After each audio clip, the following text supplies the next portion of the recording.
At the end of Semester 1, 2014, half of the Year 8 cohort took part in a signature program called Survivor.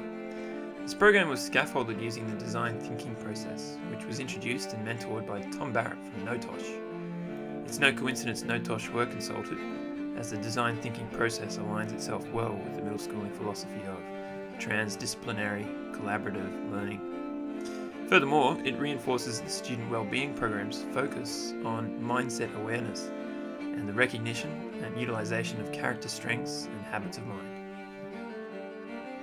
It began with the students listening with an open mind to the wealth of experience from our expert speaker John Hodges, who's an old boy and current Director of Outdoor Education at Grammar. John made direct links to Maslow's hierarchy of needs and stressed the importance of clear thinking, good planning, resilience and perseverance, and teamwork. The entire program lasted for 3.5 days, but most of day one saw the students immersed in a rotation of hands-on science and engineering activities. Activities such as strength testing different types and different orientations of duct tape, understanding the versatility of duct tape and creating a prototype cloth, testing the different factors involved in buoyancy, and watching a Mythbusters episode entirely devoted to using duct tape. The students at this stage had no idea of the reason for acquiring this procedural and declarative knowledge. However, they began to piece together the imminent survival situation they'd be placed under. At the end of the first day, it was important for them to purge all the information gathered and make sense of what they learnt. At this stage, their shared curiosity was triggered, and a convergence of ideas was apparent. What is essential for survival, and how might we use the resources at hand?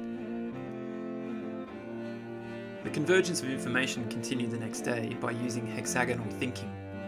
Students were asked to transfer their important points to hexagonal tiles, classify them, and then make connections.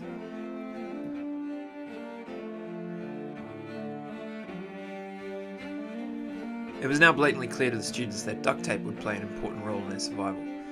When looking at their hexagonal thinking, and with reference to Maslow's hierarchy of needs, it was clear that they needed a way of collecting water and a form of protection from the sun.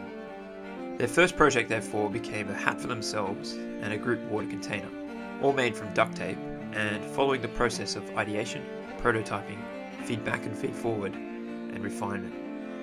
The teachers put an additional challenge in place as well. Each boy was placed in a new group consisting of students from varying Year 8 classes. They were now in a situation where socially and cognitively they were faced with challenges. Content with their hat and water container, the location was changed and a new challenge was put before them. With limited duct tape, the groups were now faced with an injured mate and the need for a stretcher to help transport him. Using their knowledge from day one of types of duct tape and how different orientations affect its load strength, the groups again used the process of ideation, prototyping, feedback and feed forward, and refinement to create their stretcher.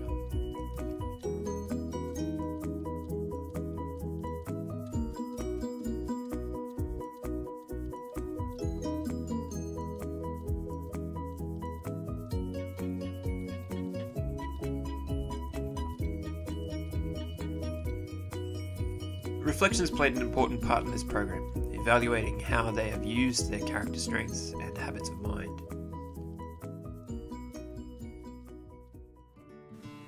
On the final full day of the program, the students were given their ultimate task. The students learned that they were in fact on an island, and the mainland was within sight.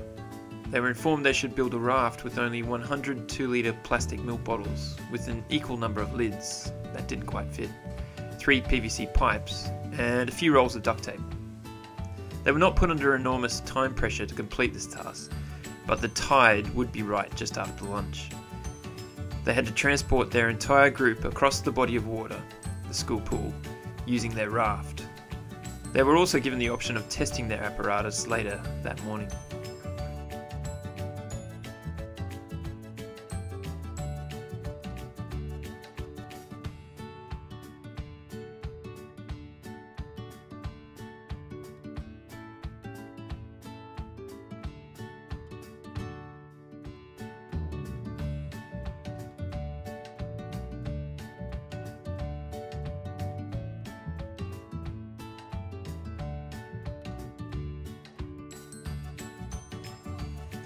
As many groups discovered though, testing their rafts was perhaps the most emotional step in the process. Well-laid plans were sunk, lack of attention to detail was exposed, and rushed efforts were not rewarded. The opportunities to learn about science and engineering and about themselves were bountiful. The students had reached the summit of their understanding of character strengths and habits of mind.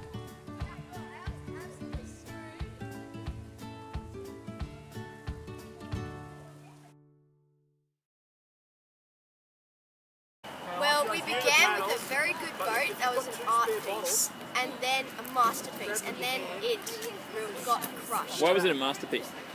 Because it had a great design, but we weren't quite ready to test it. And then we went to test it in the pool, which probably wasn't the best idea, and it kind of like collapsed over Jerry, who was our person who tested it. And so so our whole design was crushed, and now we've gone on to our design now. Now, was the design good? Yes, the design was good, but I just don't think we finished.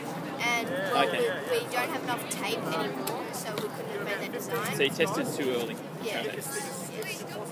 What did you learn about conserving material and usage of material? Well, we learned that we should cross-hatch the tape and create more of a sturdier material. It's the cotton. And we should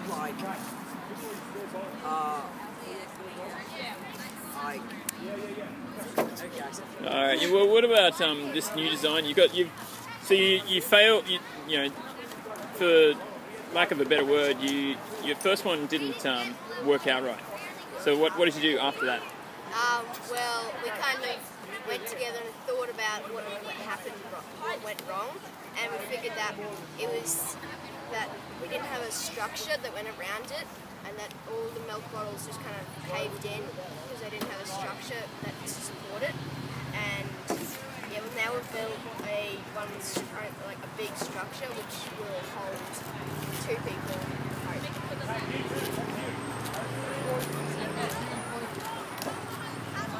And fingers crossed this works?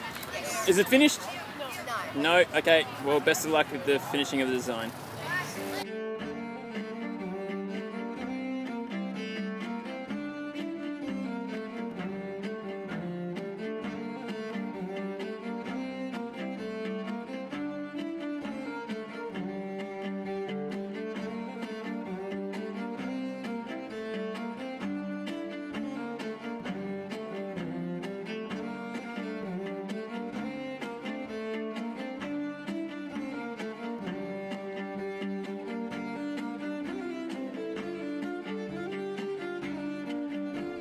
After testing, or hearing about how others had fared in the water, the final refinements were made to their rafts. This was when the students could evaluate their time management skills and whether they had used their resources efficiently.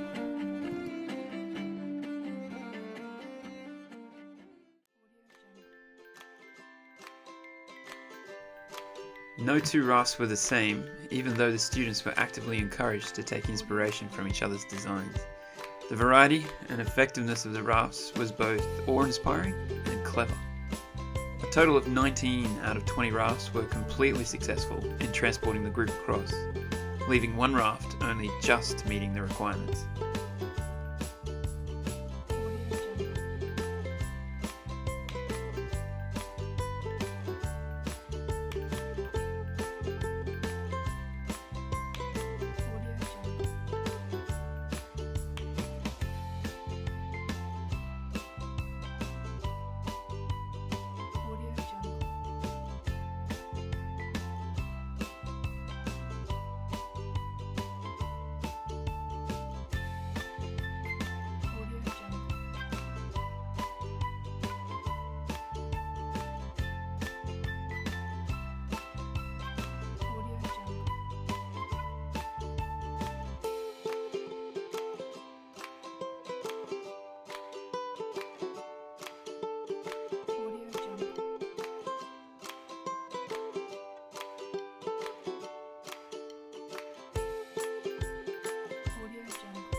During the entire program, one member of each group had the role of media manager, taking photos of moments that captured the essence of their journey.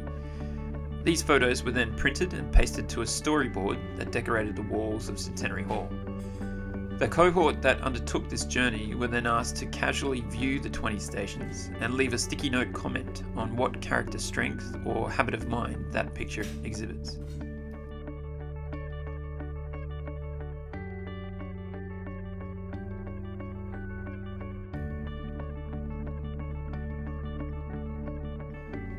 The program concluded with a more in-depth reflection and acknowledgement of the positive attributes each member brought to the group. The Survivor Signature Program afforded the students with a rich learning experience that will surely be remembered fondly by all.